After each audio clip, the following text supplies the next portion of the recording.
Let's see here. Okay. Yay! Hello, everybody. Hi. Hello, Dr. Bird. Hello, Susie. Welcome, everyone. Welcome to the Antidote to Perfectionism, which I know nobody has any issues with whatsoever. This is something that is near and dear to both of our hearts. And so we thought it would be a lot of fun to get together and kind of pool our research, our experience, and how we have helped ourselves as well as our clients get through the sticky, icky goo of perfectionism. So, my name is Susie deVille, and I'm the founder and CEO of the Innovation and Creativity Institute. And I help entrepreneurs build exceptional aligned enterprises. And I'm also the author of Buoyant, the entrepreneur's guide to becoming wildly successful, creative, and free. And this is available for pre order now and will be published on September 6th. So, just a couple of housekeeping items before I formally introduce Melissa. We are going to have an interactive session today. And so don't freak out, but there is going to be a drawing part of this process. And yes, you can do it. I'm going to prove it to you. So you're going to need a pen and just any kind of piece of paper. Um, Half of a sheet of a notebook paper. Doesn't matter if it has lines on it or if it's blank. Don't worry about it. Just paper and a pen. The next is if you are joining with us live, I would love it if you would post any questions that you have into the chat, and we will check that at the very end and make sure if there are questions that we'll get those answered for you. And if you're watching the replay, thank you for joining us. I do encourage you to participate fully because I can attest to the power of these two exercises that we're going to take you through today. So, again, welcome. And yay, Dr. Bird is here. I am so delighted. She is a dear friend, and you're going to see her brilliance and her passion in action today. And let me just give you her official bio. As a life coach, lay preacher, author, and keynote speaker, Dr. Melissa Bird is a world class presenter who has appeared before audiences at universities, conferences, and religious institutions around the world. Her combination of education, real life experience, and practical advice makes her a powerful force of change in the lives of the people she connects with. Dr. Bird creates the genesis for a new brand of leadership and graceful revolution. She uses her talents to help others dismantle perfection, tap into their intuition, and heal from grief and loss. Thank you, Dr. Bird, for coming to be with us today. Welcome. Thank you, Susie. I'm so happy to see you. So let's get started with one of the quotes from one of my favorite people, from Anne Lamott, who is a wonderful writer. And she says this about perfectionism: perfectionism is the voice of the oppressor, Mm. the enemy of the people. It will keep you cramped and insane your whole life. Mhm. So when I read those words aloud and feel them sort of vibrate inside my body, what comes to my mind is this shrunken, hiding, small person, small version of ourselves. Mhm. So worried about being under the knives of judgment, so concerned that we're going to get it wrong, so believing that we're not deserving of taking up space, of speaking our truth. Mhm. And Melissa, I would love to hear your reaction when I read those words aloud. What were some of the images and thoughts that came to you? Well, the thing I love about this quote so much is that it really backs up a lot of um, the things that I have talked about with my clients, that perfection is a myth and that it is the enemy of the good. That when we fall into thinking that we have to behave and believe perfectly, then it stops us from being in our true authentic voice and our true authentic power. And perfection is used as a tool of oppression. It's used as a tool to hold us back from our ideas and the visions that we have for the world. So when we think everything has to line up perfectly in order for us to engage in the things that make us happy and bring us joy, then we stop ourselves from fully living the life that we are meant to live here on earth. 1000%. Well said. Well said. Let's talk a little bit now about the roots of perfectionism. And this is not an exhaustive list by any stretch of the imagination. What the more I have sort of delved into perfectionism, the more I understand that it has these tentacles that branch off and Mhm, reach into all kinds of nooks and crannies of our mhm, psyche and our behavior. But here are just a few. So we have a fear of loss and judgment. It's based in this not knowing of who we truly are and what we love. Because we're so focused on looking outside of ourselves, we're looking for external validation. Am I doing this right? Am I the right person? Am I moving in the right direction?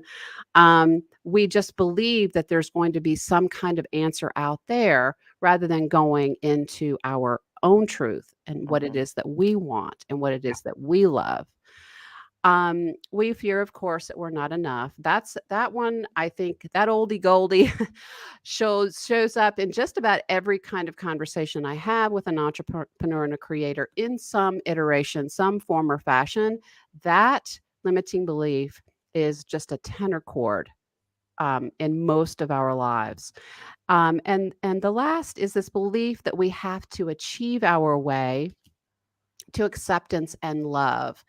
And that is this sense that we're not born divine, we're not born worthy of love just by our own existence, that we have to do certain things, jump through certain hoops, get certain pieces of paper, certain ribbons, to validate that okay, we belong here, we deserve attention and love.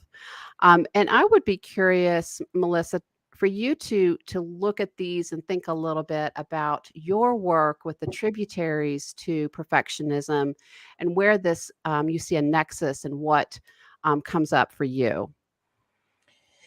Yeah, I really love just this conversation about this because this really is about the lies that we tell ourselves. So we tell ourselves that we have to wait till we're unafraid to do something.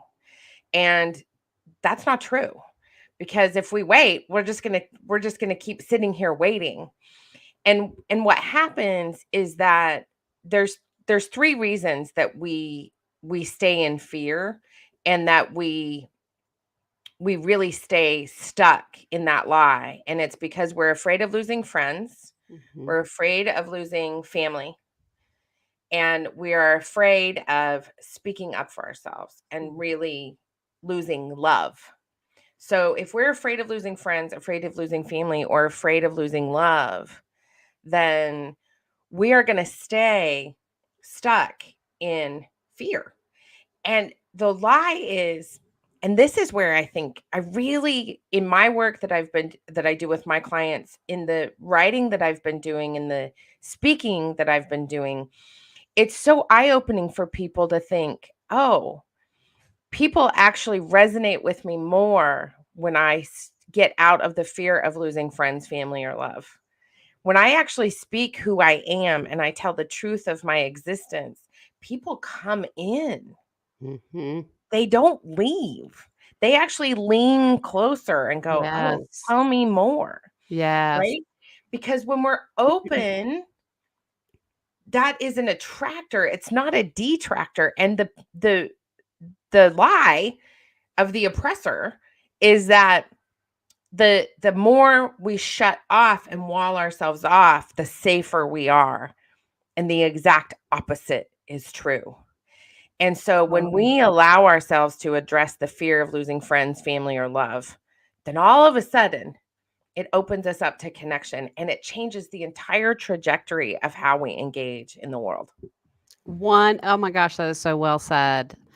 I have like little rivers of goosey things going up and down my neck. um, it is so sexy to be who you truly are. It is Mhm. so attractive to your ideal clients, and it is so much more joyful and fun to live your authentic life and be unconcerned Mm. about the opinions of others, because there is no possible way, there is no magic we possess to be able to quote unquote make other people happy. Mhm. That's a game you cannot win. So Mhm. why not just be who you truly are and release this sort of death grip on having to be perfect and getting everything absolutely correct? There's this wonderful artist by the name of Ralph Steadman who he has this fantastic studio, and he has these big blank pieces of paper on his table, and he dips a pen in a big bottle of ink, and he just slings his wrist, and this giant blob of ink goes flying through the air and lands on this paper, and then he looks at it and decides what he's going to make out of it. Mhm. The energy of his work, you feel how free and how bold he is when he creates. And he has this wonderful expression, there's no such thing as a mistake. It's just an opportunity to do something else. So, in our work as creators and artists and entrepreneurs, we can't box ourselves into a corner. It's impossible. You just respond to the mark that you made, or to the prototype that you launched, or to the the the sales page that you wrote, or the speech that you made. You just iterate and you continue to listen to your audience, listen to yourself, and continue to improve it. You didn't mess it up.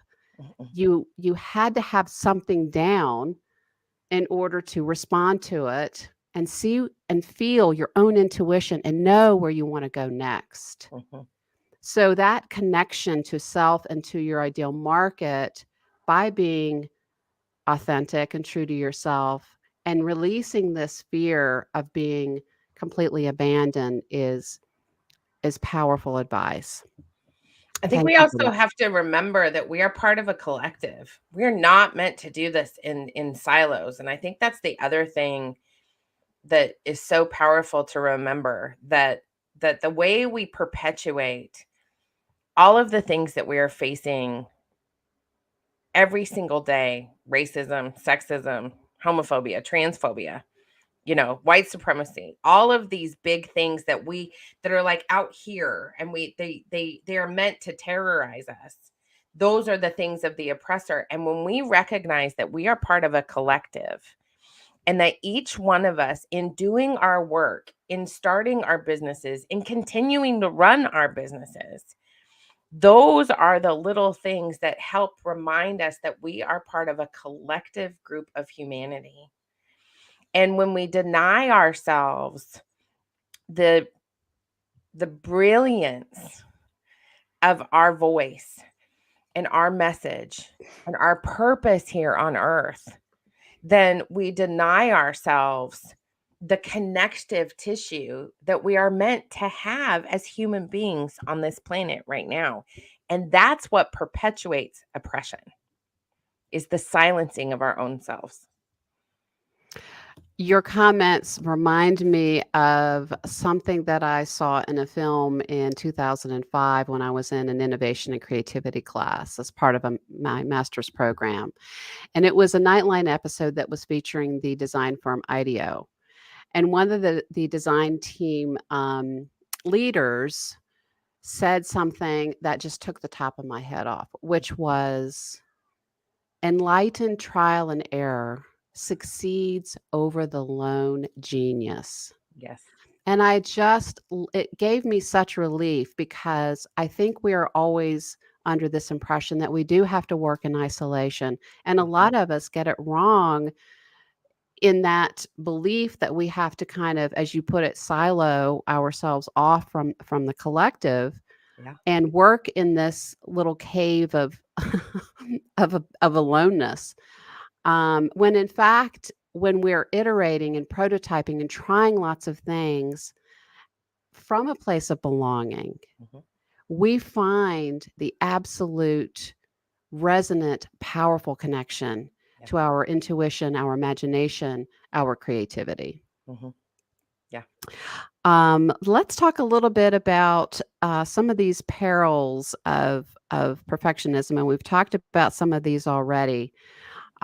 Grasping for control, looking externally for our sense of worth, being paralyzed, stuck in self doubt, unwilling to be visible, overwhelmed, and a lack of connection to ideal clients.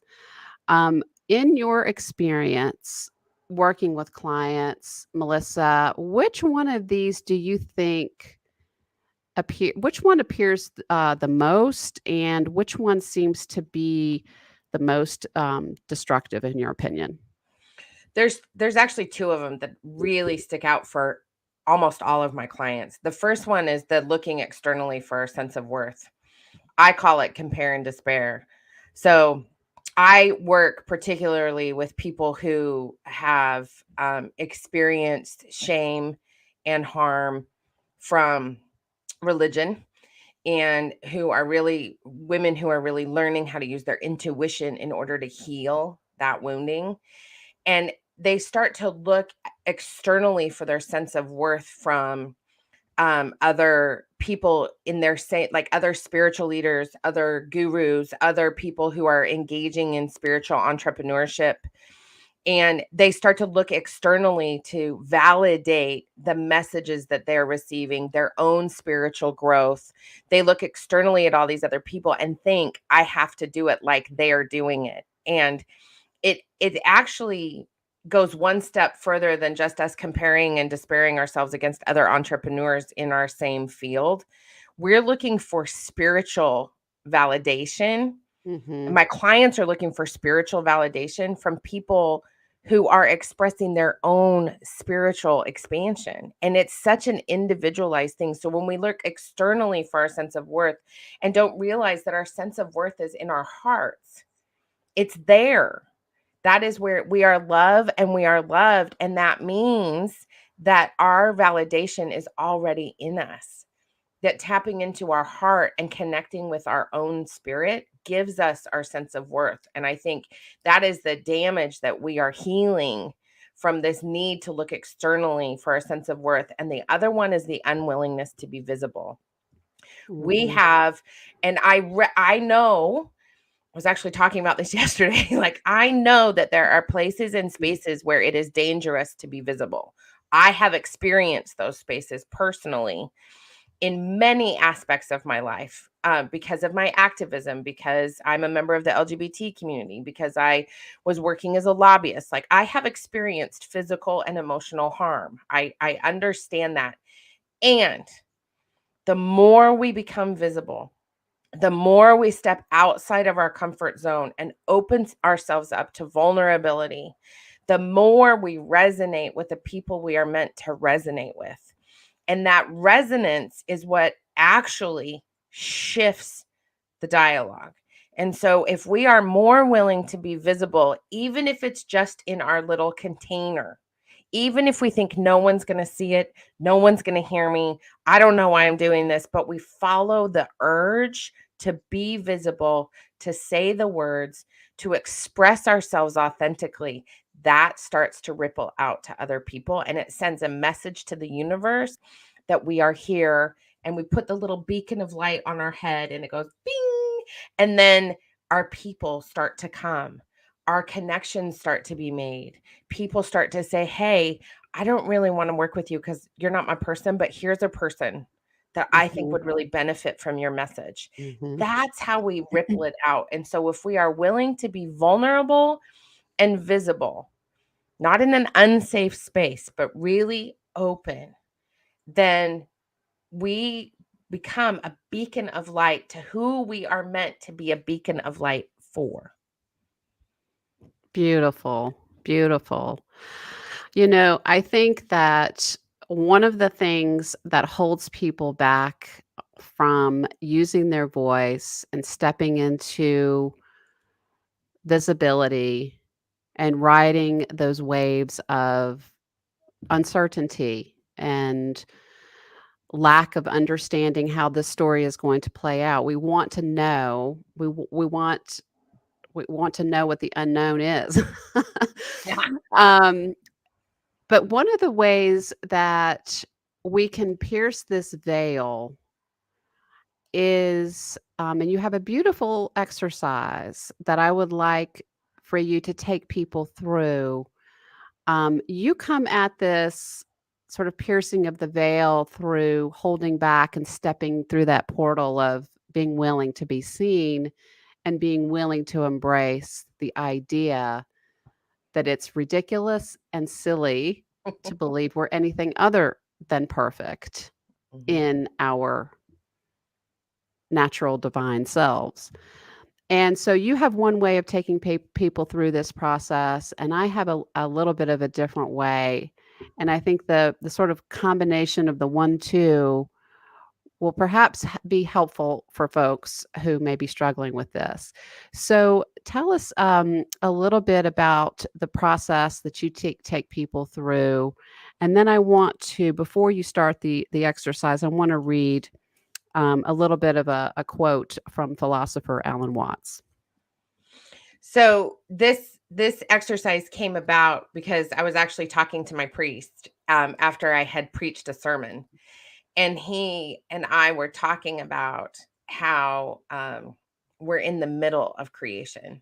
So we were talking about how so often we get taught that creation is done, like it was that 7-day period, and Genesis says it's done, and here we are, right? And I thought, "Oh my gosh, like, oh my, I feel so much better now. Like, this isn't it.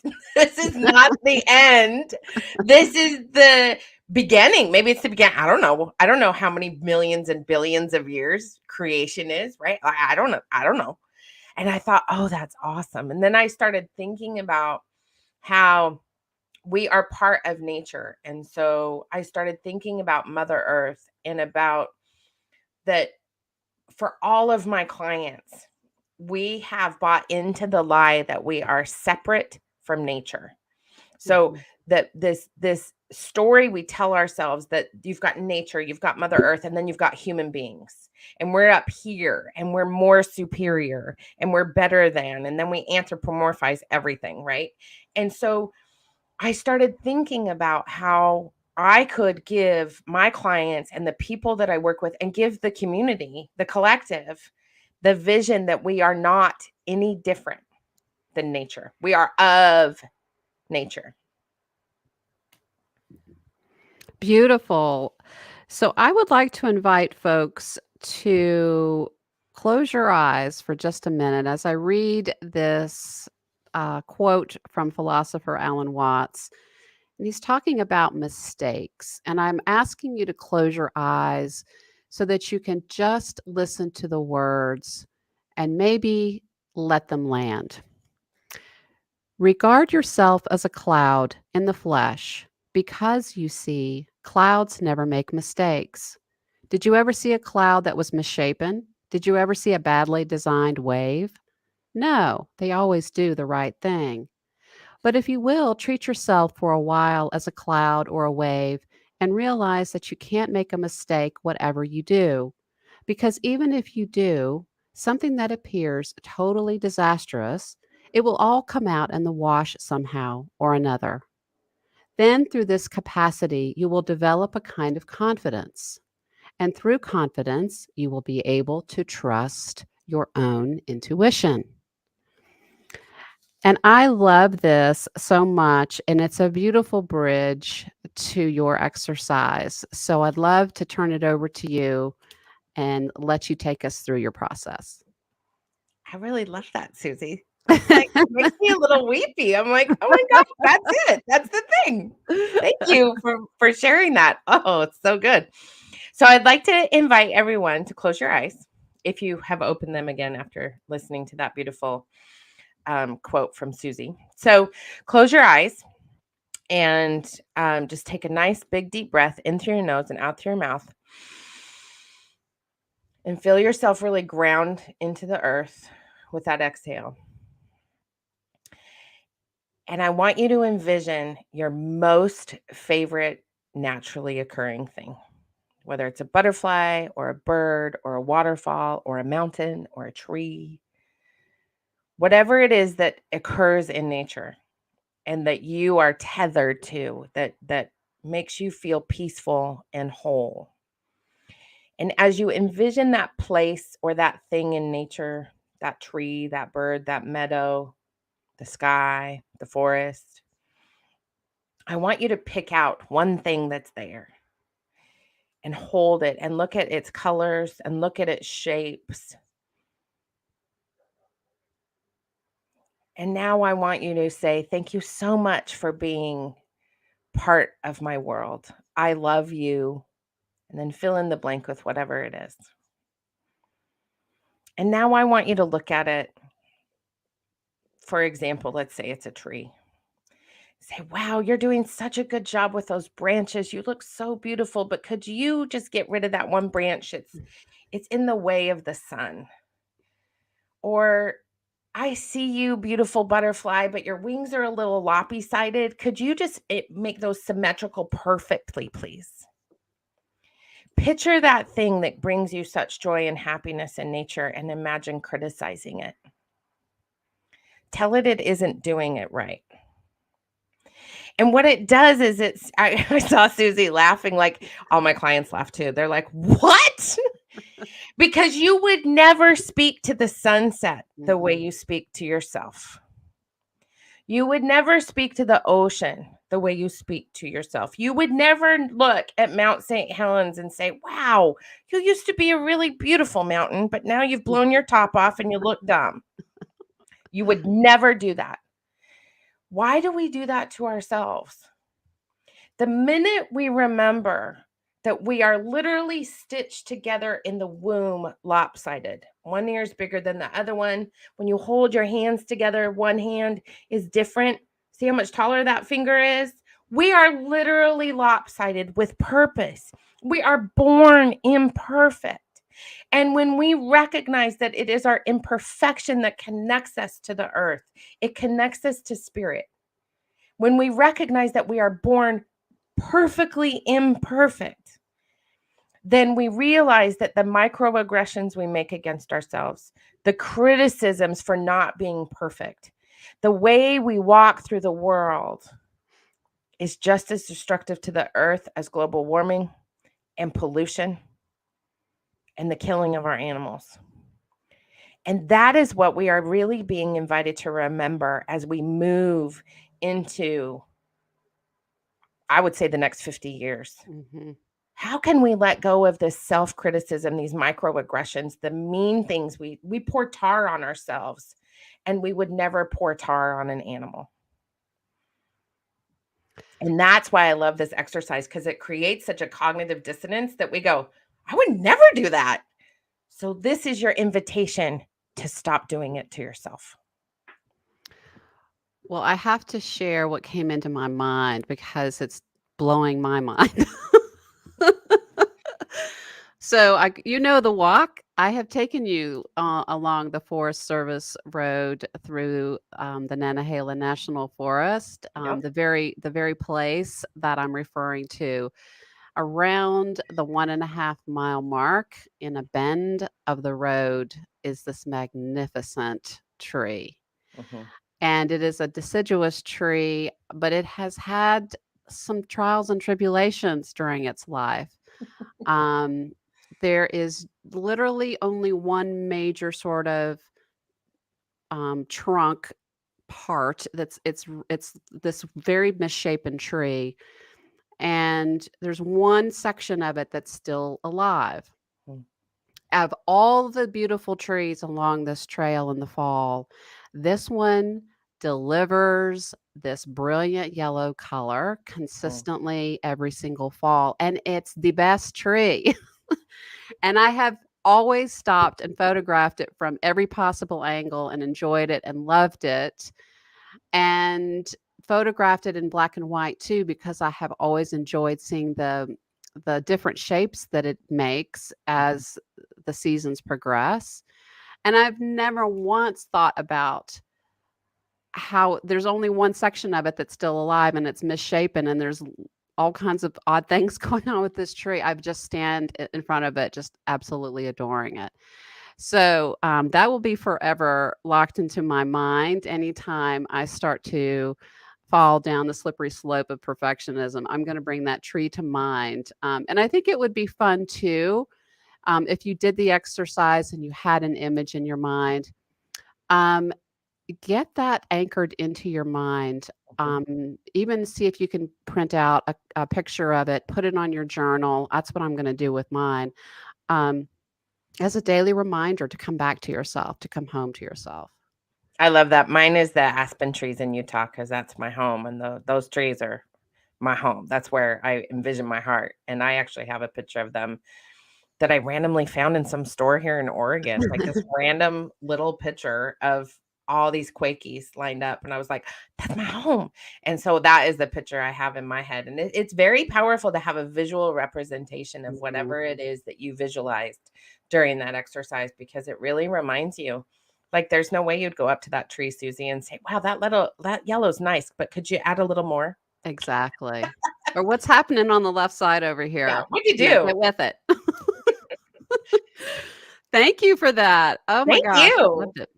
Um, so I want to talk a little bit now about the power of alignment, which is going to be our segue into the art making part of this program. Don't you click away. Don't run away. I promise you, you're going to love this and you're going to be You great. will. Alignment is a powerful path out of pushing and seeking approval. But how is it that we actually get into alignment? Because we hear that all the time. Oh, you're not in alignment, or you need to be in alignment, and blah, blah, blah. Well, how in the world do you actually do that? So I have discovered that art making actually takes us there. And I want us to try to release this notion that we're not an artist, that we're not creative, that making art is frivolous or for people who have time to kill or for preschoolers, and it's not for us busy folks who have stuff to get done. I want to invite you that this resistance that we have, you're going to feel it initially. Art making is your bridge over the moat of self doubt and being out of alignment and out of um, your truth, out of what is your strength, your authentic voice and vision. And because of the cultural lessons that we have been taught, we believe that we have to make this magnificent piece of art for the process to have value. I want you to release that and instead believe that it's the process of making something where the magic happens. Now, you may very well make something you love, but that's not the point. Okay. What happens inside your body and the building of the musculature of tolerance and uncertainty is the point. The willingness to push through that veil, to go across that threshold that we talked about earlier, is the point of art making from this perspective. So, here we go. Take out a piece of paper, and I'm going to add a little picture here. This is what we're going to draw. Now, if I were able to take a stethoscope into your brain and listen to the chatter that's going on right now. I know exactly, well, not exactly. I know this sort of genre of the comments, which are something along the lines of, "You've got to be kidding me. There's no way I'm going to be able to draw this elephant. There's no way I can do that trunk. Are you kidding me? Look, it's complicated. There's muscles, there's feet, there's what the heck? There's no way." So, this process is not about making the picture. This is a process that is about allowing yourself to be uncomfortable and tolerate that for about 90 seconds. And I want to prove to you that anytime as an entrepreneur, anytime as a creator, that we are about to approach a project and we have that sort of push me, pull you thing going on, like the resistance shows up. Stephen Pressfield talks about it in the War of Art, where we're just fighting all the time against this strange force of nature of resistance that sort of holds us back from doing our work, from trying what it is that we want to try. So, but there is this moment, and you're going to feel it in just a minute. There is a moment where the ego relaxes and takes a nap, takes a step back, and the core of you is going to come to the front and you're going to give it a go.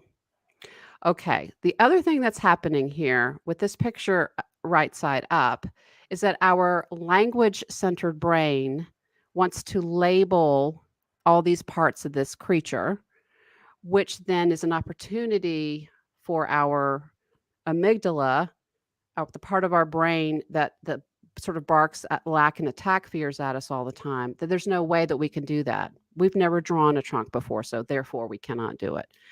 So taking a tip from the fabulous Betty Edwards, who wrote Drawing on the Right Side of the Brain, we are going to draw this elephant. Now, isn't that better? Now, why is this better? Why does this now sort of feel like, okay, maybe now I got this. Maybe I can do this. Because instead of a series of labeled body parts and language from our brain telling us, we don't have experience drawing this, now it's just a lot of curves, lines, dashes, shady bits, and brighter parts. It's not this thing that seems unreachable, impossible.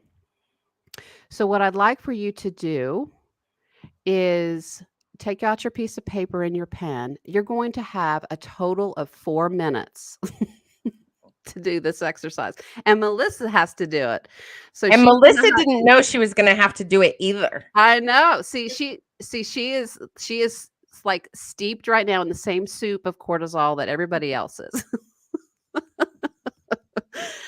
So, but I want you to pick a place on the elephant. You can take a foot, you can take a trunk, you can take a tail, and just start to draw and just start to connect curve, line, dash, this curve, that curve, and just follow your way around. Okay. And just give it a go. But I also want you, as you're doing this process, I want you to kind of tune in to feel the moment that the resistance takes a nap. And there's almost like a little lift inside of your body. I sometimes get the shivers when I do it, where I have this moment where I know I'm there. You just can't I can't really rationally use words to describe it, but you'll feel something lift, or you'll feel like this openness inside of you. So pay attention to both the little lines and curves, but also what's happening in your body. So 4 minutes starting now. Give it a go.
Keep tuning in to yourself and just focus on lines and curves.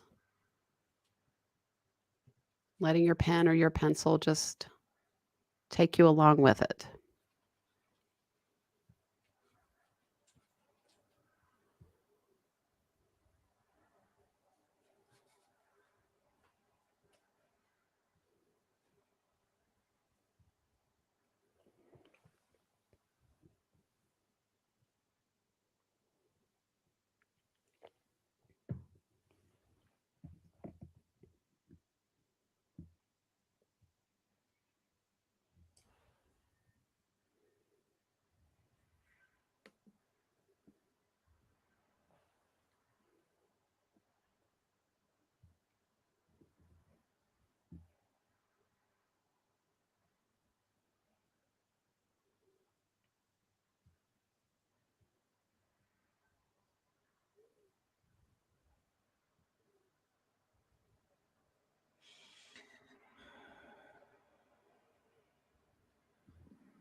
And you're going to have about 45 seconds more.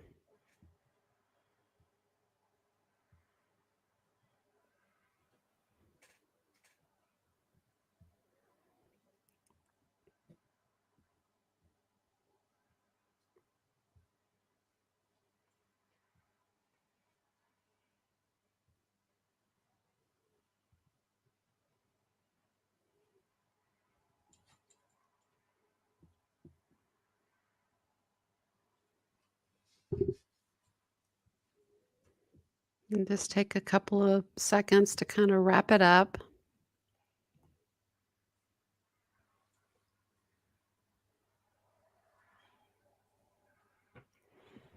Okay. I would love if you are watching this on replay and you tried either Melissa's exercise or the one that we just did. I would love to hear your feedback.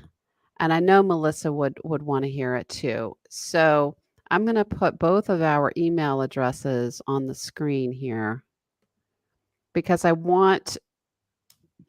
welcome your feedback and what happened to you. Would love to hear your stories. So I'm Susie at innovationcompass.com, Melissa as Melissa at naturalbornrebel.com. So I'm going to leave that up for just a second. So Melissa, tell me what happened to you. Well, so this is what I love about working with you, because I'm always like, I had this whole message in my head about how my sister's the artist. My sisters are the artists. I'm not an artist, right? Like that was when we first started working together, like that was the tape that would play in my head over and over and over again. And this is what I love about working with you is like, I start drawing and I take a big deep breath. So like you get the shivers, but I get this big deep breath where I go, oh, this is actually delightful. And I drew an elephant. So let's see this. I'm going to take this off the screen so you have more room to show us. Hold on, I gotta. Oh my gosh. Y'all, seriously. Look. Okay, so 4 minutes. 4 minutes. Now turn it the other way now. So that we see your I'm knocking all my stuff over. Hold on. Oh, that's right. You have the tower for your I'm having a moment. Y'all, come on. See, now here's every time I see these, I just get this emotional reaction because the things that we tell ourselves that we can't do. Okay, you had an upside down elephant with muscles, with complicating things to figure out, and you had 4 minutes. You didn't have any time. It's truly this sort of magical different thing that happens to us. Now, even if her elephant didn't look like an elephant, the exercise is still valid. It doesn't really matter what the end result is. Of course, it's fun and delightful to have the thing that you drew look like the thing that you were drawing. But really, we get so hung up on, oh, I don't really like mine. It doesn't really look good. We get so hung up on that we lose out on the thing that Melissa just described, which happened to her. Leaving the land of artists for my sisters to the land of, oh, this is fun. I can do this. This is me too. So talk about what's happening in your head. Well, so the thing that's really interesting that and this has happened in all of the creative endeavors that I've engaged in, is that when I started drawing the elephant, I was like, that's too fat. Like that leg looks wonky. Like that poor guy, like he's not going to be able to even walk on that round foot. And then I had this moment where I was like, well, just add texture to it. Like see what happens if you add a little bit of a line here, whatever. And I started just imagining what it would look like if I just added little things to it. And I have had that happen in many creative endeavors. I took a doll making class to learn how to do felted dolls. And I would have never done that a year ago. Like I was like, and it was the most, now I do it all the time. Now I have like bags and bags of wool and I'm out of control. But like in all the best ways. Like because I learned that just because my dolls don't look like my teacher's dolls doesn't mean I'm not making beautiful, Mhm. incredible Mhm. art. And it's art for me. And then Yeah. when I share it with people, they're like, oh, I love that. And Mhm. it's the process of it for us. Right. And I feel you in those dolls. I've never shared that with you, but the energy of you, and this is true for our art making overall, the Mhm, energy of us comes through and is mhm, communicated to those who we want to reach when we're lost in the love of the creation, when we're lost in the love of the art making, and we're not focused on, is it good or not, or does it look like my teacher's, or does it look like the person sitting next to me? um, the images the photographs that you post of the dolls that you have made have they have such a powerful, almost archetypal energy to them. mhm. um, that is not an accident. No. So the things that we make help us build this muscle memory for showing up authentically when we're speaking, when we're working with clients, when we're making products and services, when we're engaged in the world, when we're with those we love. So there's something else that's interesting about the magic of art making that Linda Berry talks about. She's an artist and an author, and she says it's not just what's coming out of our head and through our hands to the paper that's interesting. There's something else happening that's coming from the paper, traveling up our arms, back up into our heads. That Mm, it's this bidirectional process. And that is very true. So if you ever find yourself stuck in a place of not knowing where to go next with a project or with an idea, then just start moving your hands. Just start drawing spirals or doodling or drawing an upside down elephant, because it's this moving of our hands that actually engages and sets ablaze what I call our creativity back channels. It gets us going. It gets us out of this weird membrane of limbo, of being stuck on that other side of the threshold. Um, okay, well done. Very, very brave. What I'd like to do now, Melissa, we're getting ready to wrap up. I'd love for you to tell folks a little bit about where they can learn more about you, and also this wonderful offer that you have on your website where people can sign up and learn more about the 5 tributaries to perfection. Thank you so much, Susie. It's been so lovely spending time with you this morning. I'm so happy. I have created this beautiful. It's a 20-minute program that's free on my website called The 5 Tributaries of Perfection: The Lies We Tell Ourselves. And so when you sign up for my newsletter, you receive that program, and there's a little worksheet with it that helps you really dig into the myths and the lies about perfection that are really holding you back, and that keep you from expanding into this connective, natural way of being. And so the 5 tributaries cover um, self-criticism, disconnection, individualism, and knowledge, like this idea that we have to know everything before we're allowed to do it. Oh And God. so we really dig into, yeah, Guilty. you don't need one more, you don't have to know one more thing. And so it's a beautiful way to really connect to figuring out and unearthing and dislodging the things that we hold so tightly within ourselves that keep us in that frame of perfection. So I'm really excited about it. It's really, really fantastic. Awesome. I want everyone to go to her website and learn more about her incredible work.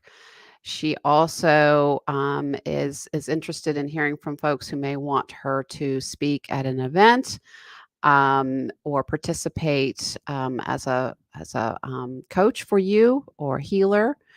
So she has a multitude of talents, and all of which are transformational.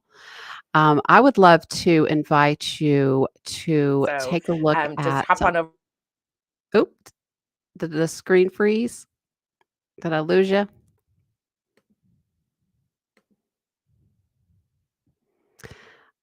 I would like to invite folks to learn more about something that I am offering again. This is the second cohort of the Sketchbook Entrepreneur Masterclass, and it is a live 6-week course that is taught over Zoom. And I have designed this for busy entrepreneurs who are interested in learning how to take all of their left brain strategic talent and skill sets and marry it with this world of art making so that you can become this incredible force of nature in the world with your work and become visible and in demand with your ideal clients. It is a super fun process and wonderful um, opportunity to take yourself into learning more about who it is that you truly are and what it is that actually brings you alive. And here is a testimonial from one of my participants from the first class. And one of the things that was really fascinating to me about Michelle's experience is that she just sort of dove in and started creating work that I swear looked like Matisse's work. And but she also started immediately applying it to the work that she was doing for her book, as well as how to address client needs and set priorities in her business. So it's a wonderful way for us as entrepreneurs to get traction in the marketplace and at last begin to pull our ideal clients to us rather than having to scramble and try to chase people. And as Melissa had pointed out earlier, sort of looking around at what everybody else is doing and losing connection with what makes you magnetic in the marketplace. And I see that Melissa, I lost Melissa. Oh, there she is. Let's see if I can get her back. There she Hi. is. Speaking of perfection, we have tech issues, but hopefully, I'm glad that we got you back. Me So too. I was like, what the heck just happened? I know. Well, the screen, yeah, your screen froze for just a second, and then you just disappeared. I had to go to another dimension. Isn't That's that what they so call quantum funny. leaping or something? That's too funny. So, if you'd like to learn more about participating in the Sketchbook Entrepreneur, I'd love it if you would go to my website, which is innovationandcreativityinstitute.com. And the page that this is on is /sketchbook_entrepreneur.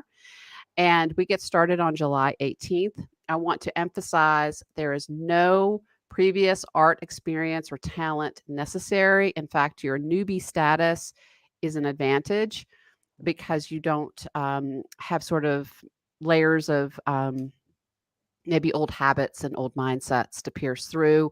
Um, so it's really it's for any level of experience. But if you are brand new to this world and you don't know the difference between a paintbrush and a pencil, that was me not too long ago too. So I welcome everybody to learn more about that. And finally, I would love for folks to take a look at my book on my website, my book page, because I would love it if you pre-order this book now. Let me just take this off the screen. Oops, I lost. Here it is. Um, if you pre-order this, whoops. If you pre-order this now, between now and September 6th, then you are eligible for the pre-order bonuses. And you can also enter to win a dream trip to Paris. So if you go to my website, which is innovationandcreativityyinstitute.com/book, if you want to learn about this, then you can learn about different places where you can purchase the book. If you don't want to purchase on Amazon or Barnes and Noble, there are other outlets for you. Then you have to just go back to the site and register for your bonuses as well as the trip to Paris. And I can tell you, I have designed it and it's fabulous. So I hope that everyone takes advantage of that. Again, I want to put our email addresses back up here.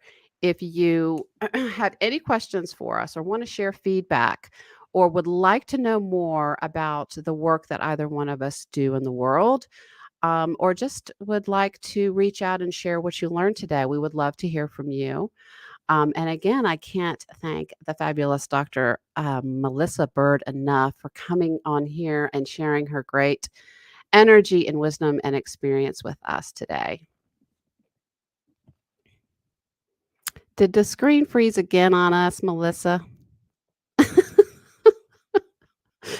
Well, I'm taking that as a sign. Let me just see here.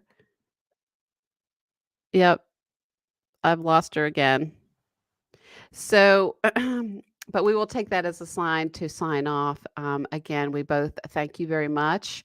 And please let us know if there's anything that we can do to be of service to you. Take good care.